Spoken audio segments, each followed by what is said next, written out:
الفاتحة. أعوذ بالله من الشيطان الرجيم. بسم الله الرحمن الرحيم. الحمد لله رب العالمين الرحمن الرحيم مالك يوم الدين. إياك نعبد وإياك نستعين اهدنا الصراط المستقيم صراط الذين أنعمت عليهم غير المغضوب عليهم ولا الضالين آمين.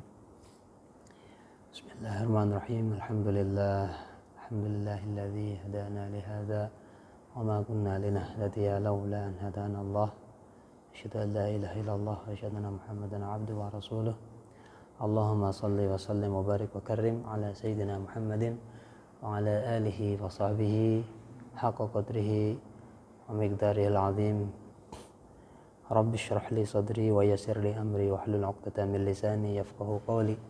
نويت التعلم والتعليم والإفادة والاستفادة والحث على التمسك بكتاب الله وسنة رسوله والدلالة على الهدى وإزالة الجهالة والدلالة على الخير.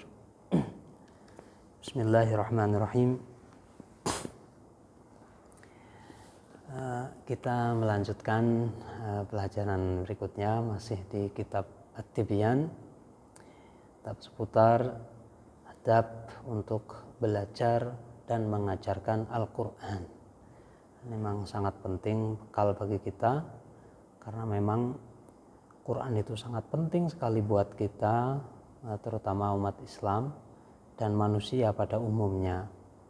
Sehingga untuk mengenalkan Al-Quran memang kita perlu membumikan atau mensosialisasikan hal-hal yang terkait dengan Al-Quranul Karim. Kita sampai pada pelajaran tentang akhlak bagi pengajar Al-Quran. Ini penting sekali, kita nantinya juga akan menjadi pengajar generasi yang masih muda seperti Lutfi.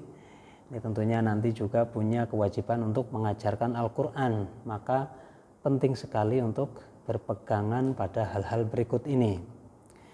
Wa yanbaghi lil muallim an yatakhallaqa bil mahasinil lati warada syar'u biha. Seyogianya, semestinya bagi seorang yang mengajarkan Al-Quran, maka berakhlak dengan akhlak yang baik yang telah dituntunkan oleh syariat. Wal khilali al-hamidah, dan perangai-perangai yang terpuji. Wasyami al-mardiyah, dan watak atau karakter kebiasaan yang diridhoi Allah. Allati arsyada ilaiha, di mana telah ditunjukkan oleh Allah hal-hal tersebut, yaitu seperti minaz zahadah fid dunya, dari zuhud terhadap dunia. Nah, itu masih ingat pelajaran zuhud? Pelajaran zuhud itu bahwa dunia tidak ada di dalam hatinya bagi seorang yang mengajarkan Al-Quran. Jadi ketika dapat ya biasa, ketika hilang ya biasa, ketika banyak ya biasa, ketika sedikit ya biasa. Standar, itu namanya zuhud. Makanya harta cuman ada di mata atau di mulut, tidak di hati. Bahkan para orang-orang zuhud itu, mereka ketika kehilangan sesuatu tuh supaya tidak menyakiti hati orang, ya pura-puranya kayak kehilangan. Waduh, mobil saya hilang ini. Wah, ini ya, ini. Padahal aslinya di hati itu sama sekali nggak ngefek. Cuman kalau dia nggak acting seperti itu kan kasihan. Orang lain kan kalau kehilangan tuh sampai pusing, benar-benar pusing gitu. Nah, itu orang-orang zuhud tuh seperti itu. Wa taqallul minha. Nah, ini kalau yang taqallul minha ini ini level atas, tapi banyak yang kurang setuju. Wa taqallul minha itu sedikit gitu, seperlunya, dunia itu seperlunya.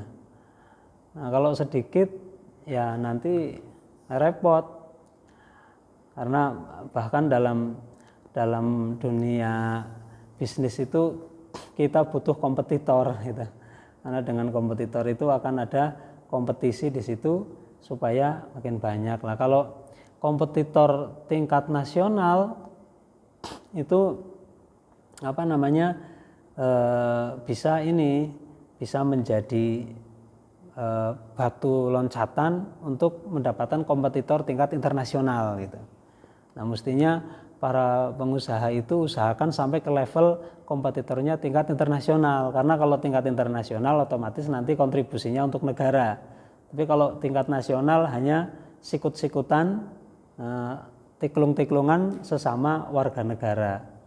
Nah, ini semuanya kan kompetitor ini mestinya diambil dari menghindari takolul minha. Ini makanya syarat takolul minha ini, apalagi di zaman sekarang nih, mestinya enggak ya, orang yang zuhud tidak takolul minha harusnya.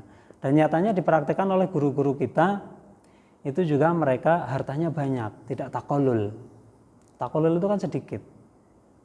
Nah, mungkin yang dimaksud adalah seperlunya gitu. Wa adamul mubalati biha wa bi ahliha, dan tidak berbangga-bangga dengan dunia dan orang-orang yang mempunyai dunia. Nah, ini biasanya orang semakin nilai atau level ekonominya tinggi, semakin tinggi pula gengsinya. Nah, itu kadang gengsi ini yang menjadikan mubalah atau berbangga-banggaan dengan dunia. Dan itu memang karakter dari manusia. Lama-lama manusia kalau diberi banyak ya pasti efeknya akan berubah, cara sikapnya, cara memandang orang lain. Nah, itu. Nah, ini hindarkanlah dari semua itu bagi para pengajar Al-Qur'an. Wasakha'i wal judi, dan usahakan zuhud tadi, zuhud terhadap dunia, kemudian sakha'i wal judi. Sakha itu dermawan, jud juga dermawan, artinya sama, sakha wal jud. Wa makarimil akhlak, dan bagi para pengajar Al-Qur'an mestinya punya akhlak yang mulia.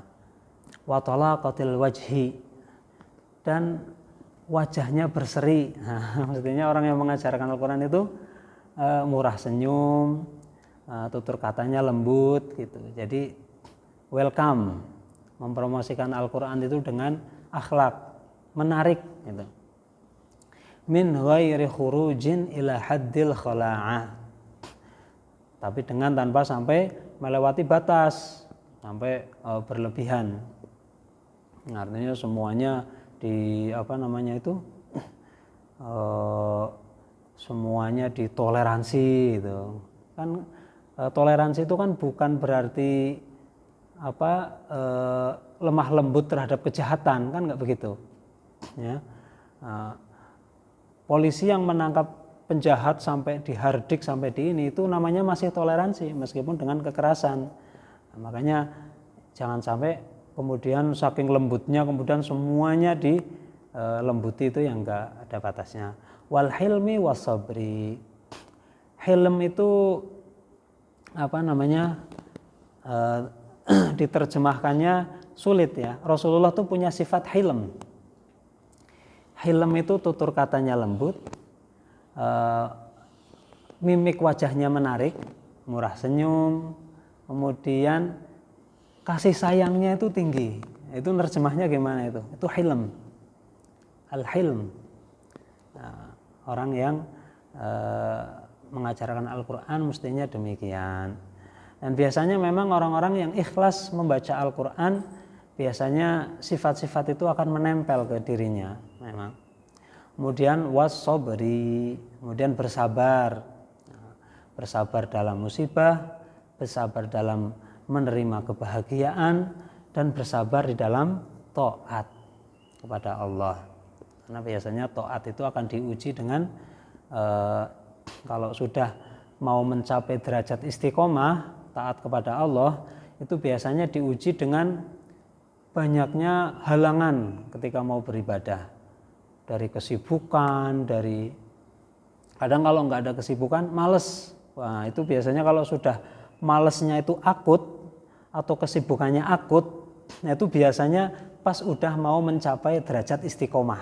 Nah, itu biasanya tuh. Makanya usahakan kalau udah mulai males sekali ibadah atau sibuknya padat, maka disitulah Anda akan mencapai derajat istiqomah. Kemudian watanazu'an dani'il ihtisab. Orang yang mengajarkan Al-Qur'an mestinya menjauhi dari pekerjaan-pekerjaan yang rendahan. mungkin pekerjaan rendahan ini bukan berarti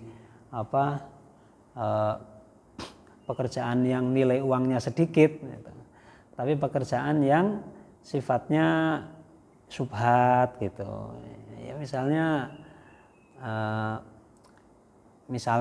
misalnya seperti tukang parkir itu bagus, tapi kalau tukang parkir yang ada tulisannya di sini parkir gratis misalnya, udah ada tulisan parkir gratis gede tapi dia buka lapak parkir di situ, lah itu dani'ul iktisab itu.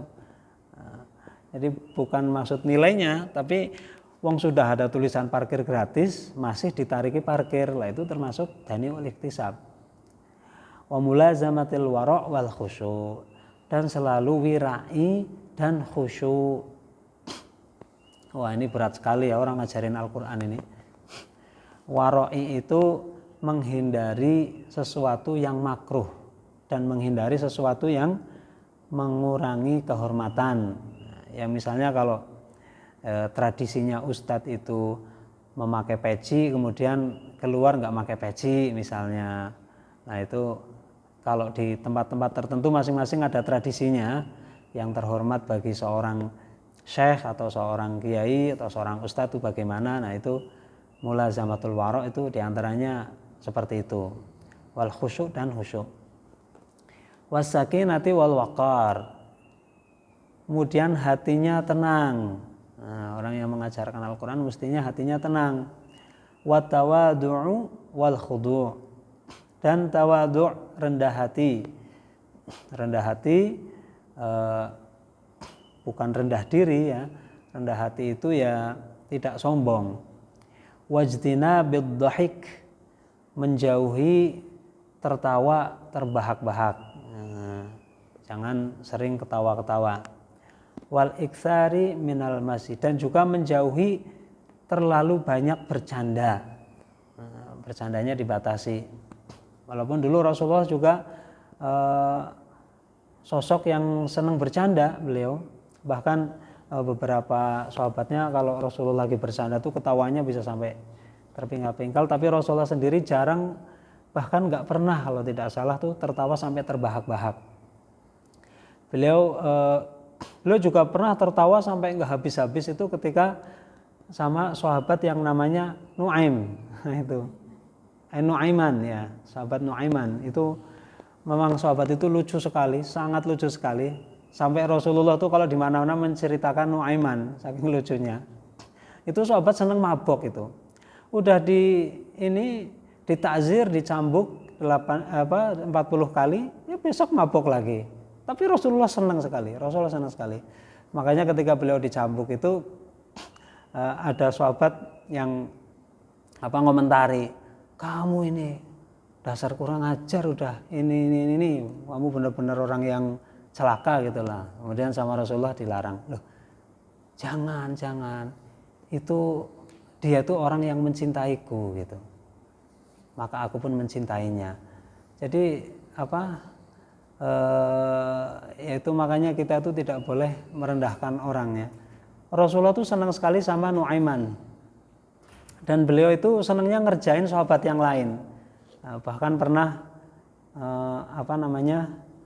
ada orang buta yang mau pipis di masjid. Nah, kemudian di situ ada sahabat Sayyidina Utsman. Nah, Sayyidina Utsman ini kan khalifah itu, presidennya orang Islam. Lah orang buta ini mau nyari kamar mandi. Oh, kamu pipis, ayo saya anterin. Nah, kemudian disuruh, nah ini udah tempat pipisnya di sini gitu. Lah itu yang dipipis itu Sayyidina Utsman itu. Dipipisi. Wah, orang semua mau ngamuk, pas begitu mau ngamuk, oh ternyata orang buta. Nah, terus akhirnya, loh, kenapa kamu pipisin? Ini tadi ada orang yang nunjukin saya ini, suruh saya mau pipis diantar tapi saya pipis ini. Akhirnya mau digebukin nggak jadi. Nah, kemudian akhirnya marah, dia nyari-nyari. Siapa yang nyuruh kamu? Nuaiman. Oh ya udah. Saya mau nyari orangnya mana. Nah, Nuaiman pinter, begitu dia ini ditunjukin lagi nyari-nyari, Nuaiman datang lagi. Oh, kamu nyari Nuaiman, ayo saya tunjukin. Padahal dia Nuaiman sendiri yang itu. Dia anterin lagi ke Sayyidina Utsman. Langsung, ini orangnya tuh di depan kamu gitu. Langsung digebuk itu Sayyidina Utsman. Nah itu tapi sahabat yang lain, Sayyidina Utsman juga nggak marah karena memang beliau tahu persis bahwa Nuaiman ini salah satu sahabat yang dicintai Rasulullah dan memang dia senang bercanda gitu. Nah itu diantara betapa Rasulullah itu tidak serius-serius amat di dalam hidupnya. Jadi bahkan sahabat yang senang bercanda pun dicintai oleh beliau. Nah ini tapi meskipun demikian Rasulullah ketika tertawa itu paling mentok itu sampai hanya terlihat gigi serinya. Jadi tidak sampai tertawa terbahak-bahak. Tapi beliau membiarkan ketika sahabat yang lain tertawa sampai terbahak-bahak. Beliau tidak melarang. Nah ini akhlak dari pengajar Al-Quran mestinya menghindari hal-hal semacam itu. Wa mulazamatul wadhaif syar'iyyah. Dan mestinya selalu melakukan kebiasaan kebiasaan-kebiasaan yang dituntunkan oleh syariat, seperti katanazzufi biizalatil ausakh, seperti bebersih dengan menghilangkan kotor-kotor yang ada di badan, seperti wasyu'ur, kotoran yang ada di rambut, alati warada sya'ru bizalatiha, kemudian juga disunahkan untuk memotong rambut, aqasis syarib, seperti memotong menyukur kumis, taqlimil azhar, memotong kuku, wa tasrihil lihyah, dan memotong serta menyisir jenggot, wa izalatir rawaihil karihah, dan menghilangkan bau-bau badan, wal malabisil makruhah, dan bau-bau yang ada di pakaian. Wal hadar kullal hadar minal hasad, dan juga harus bagi seorang yang mengajarkan Al-Quran menghindari dari sifat hasad, iri, dengki. Jadi yang dimaksud iri itu adalah tidak suka kenikmatan menempel di orang lain. Dan bukan hanya tidak suka, tapi lebih dari itu, orang hasad itu, orang iri itu menginginkan kenikmatan yang ada di orang lain itu hilang dan berpindah kepada dirinya gitu. Nah itu orang hasad. Kemudian ria, senang pamer. Nah itu karena kalau amal li ajlin nas itu seolah-olah seperti menduakan Allah, sehingga ria menjadi dosa yang besar. Wal ujbi, dan ujub, bangga terhadap diri sendiri, merasa bisa, tidak bisa merasa tapi merasa bisa, itu juga dosa besar. Karena hakikatnya segala yang kita lakukan itu semata-mata hanya pertolongan dari Allah Subhanahu wa taala. Makanya kita memperbanyak membaca la haula wala quwwata illa billahil aliyyil azim. Wahtiqari ghairihi, dan mestinya bagi orang yang mengajarkan Al-Quran menghindarkan diri dari menyepelekan orang lain, memandang rendah orang lain. Nah, karena ini bahkan bukan cuma pengajar Al-Quran, orang yang sering ibadah itu lama-lama timbul penyakit menyepelekan orang lain.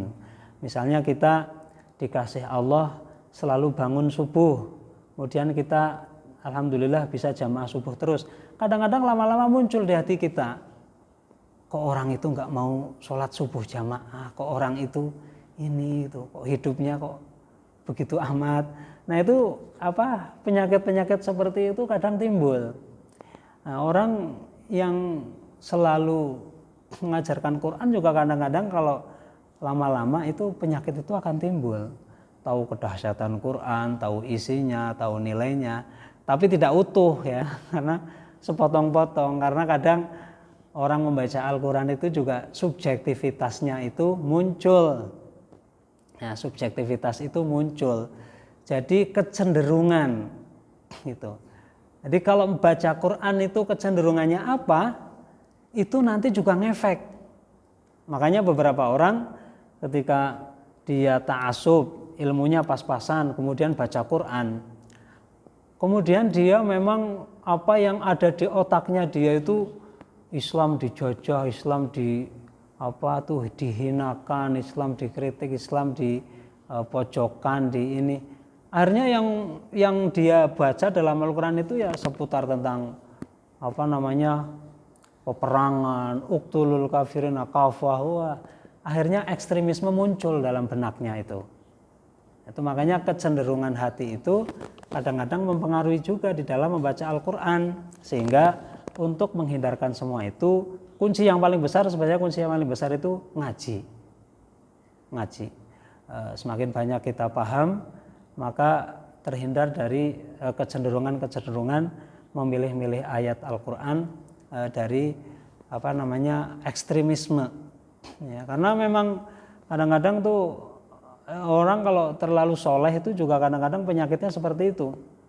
Ada kecenderungan merendahkan orang lain, sehingga ayat-ayat yang sifatnya menstimulus untuk ekstrim akhirnya muncul dalam hati, sehingga cenderung galak, cenderung melihat orang nggak seneng jamaah langsung memandang rendah, melihat orang itu tidak puasa langsung wah itu apaan ini gitu. Nah itu pentingnya membiasakan hal-hal yang disebutkan di atas, supaya di dalam kita membaca Al-Quran juga nanti tidak muncul hadzun nafsi atau kecenderungan dari diri sendiri yang menyimpang.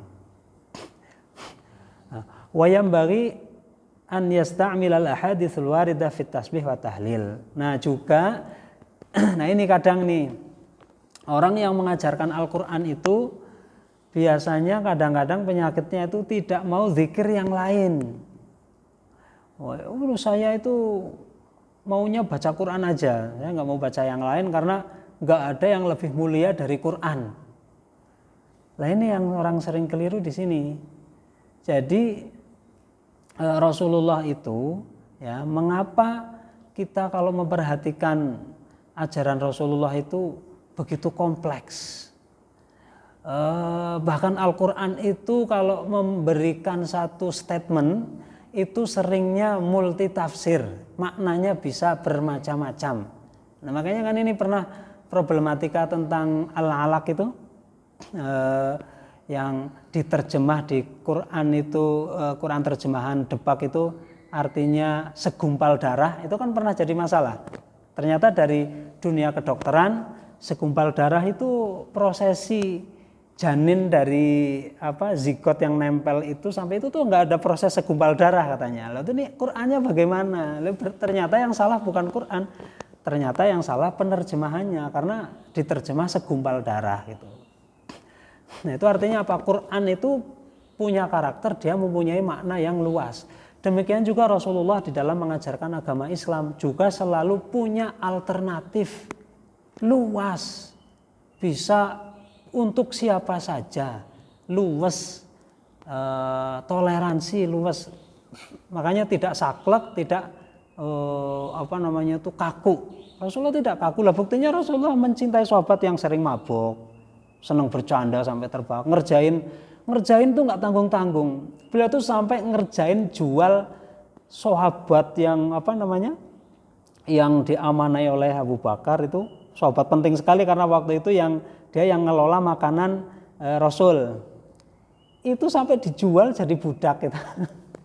Jadi dijual jadi budak, akhirnya ditebus sama Abu Bakar dan itu mahal itu. Itu dicintai oleh Rasulullah. Itu artinya bahwa memang mestinya bagi pembaca Al-Quran itu mestinya fleksibel, mestinya bisa lembut dan luas. Nah ini seringkali orang yang Quran itu akhirnya dia zikir-zikir selain Quran tuh nggak mau. Tahlil, tasbih, baca la haula wala quwata illa billahil azim, baca astaghfirullah, baca la ilaha illallah, itu kurang. Enggak, saya maunya baca Quran karena tidak ada yang lebih mulia dari zikir Al-Quran. Itu enggak begitu, tidak seperti itu. Rasulullah itu sampai ngajarin Sayyidina Umar bin Khattab, itu udah sahabat pilihan. Nih, kamu nanti kalau ketemu orang Yaman namanya Uwais Al-Qarni, kamu nanti minta doa ke dia supaya mati husnul khotimah. Ini seorang Sayyidina Umar loh, kurang apa pangkatnya, sudah dijamin masuk surga, dekat dengan Rasulullah. Kenapa Rasulullah nyuruh seperti itu? Kamu nanti minta doa sama orang Yaman, namanya Uwais Al-Qarni, ada ciri-cirinya begini-begini, minta doa husnul khotimah. Lah kalau orang yang seperti tadi, yang kaku, yang senang baca Quran, kemudian orangnya kaku, dia pasti akan jawab gini, wah ngapain Kanjeng Nabi saya minta doa ke dia, loh saya sudah ada jenengan, sudah ada Anda Rasulullah, ya saya tinggal minta doa ke Anda aja, kan lebih mulia dari Uwais Al-Qarni gitu. Tapi enggak demikian, sehingga sunnah Rasulullah itu sangat banyak. Nah, memang beberapa sunnah itu kadang hanya dilakukan sekali seumur hidup gitu. Seperti contoh, Nabi itu pernah minum sambil berdiri. Nabi pernah minum sambil berdiri. Nah, makanya ulama mengatakan kamu nggak boleh menghina orang yang minum sambil berdiri, karena Rasul pernah minum sambil berdiri gitu. Nah itu riwayatnya sahih, ada di kitab Riyadhus Shalihin.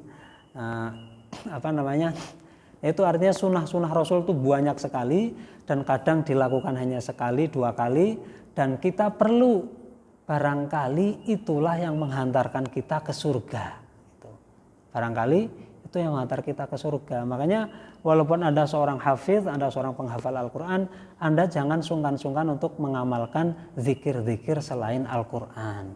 Anda baca astaghfirullah, Anda baca tahlil. Soalnya saya punya teman, dia tuh diajarin wirid sama kiainya, sama gurunya tuh nggak mau.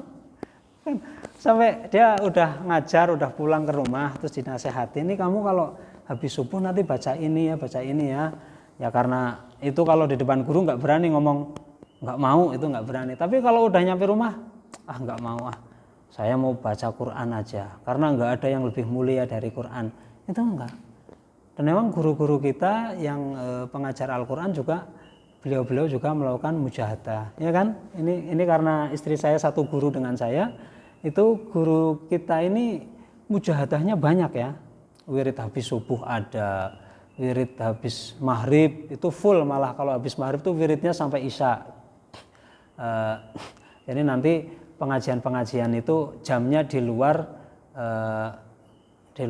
ba'da sholat, karena ba'da sholat itu banyak dipakai untuk mujahadah atau wirid-wirid. Dan nanti di malam-malam tertentu ada mujahadah lagi ya, ada wirid-wirid baca apa, baca la ilaha illallah, baca subhanallah, baca la haula wala quwata illa billah berapa ribu kali kadang gitu. Memang seperti ini adabnya gitu. Dan Imam Nawawi pun sudah menggarisbawahi, kamu wahai para pembaca Al-Quran, tolong jangan lupa zikir selain Quran gitu.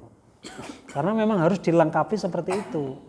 Wayam bagi an yasta'mil al hadis al warida fi tasbih wa tahlil, sesuai dengan hadis-hadis yang dituntun oleh Rasulullah. Nah, itu bisa dipelajari di kitab Al-Azkar. Itu banyak sekali hadis-hadis yang mengajarkan kita untuk membaca zikir-zikir dan doa-doa dari Rasulullah. Wa nahwima minal azkar wa da'awat. Dan saya alhamdulillah sama istri mewajibkan kalau habis subuh itu baca wirdul latif. Nah, wirdul latif ini termasuk wirid yang dari Rasulullah. Itu sudah ditakhrij oleh beberapa ulama, hadisnya sahih semua. Itu yang saya baca sama istri, dan insya Allah sampai hafal, karena memang setiap hari pagi dan sore dibaca. Itu kalau awal-awal ya baca sekitar 17 menit sampai 20 menit. Tapi kalau udah hafal seperti saya misalnya, alhamdulillah saya sekarang kadang 5 menit itu selesai saya baca, karena sudah hafal sekali. Wa an yuraqiballahu ta'ala fi sirrihi wa alaniyatihi. Dan mestinya bagi pengajar Al-Quran selalu merasa didampingi oleh Allah, baik waktu sendirian maupun waktu banyak orang. Wa yuhafidhu ala dzalik, dan selalu demikian. Wa an yakuna ta'wiluhu fi jami' umurihi 'ala Allah taala, dan mestinya segala urusan dipasrahkan kepada Allah Subhanahu wa taala. Wallahu a'lam.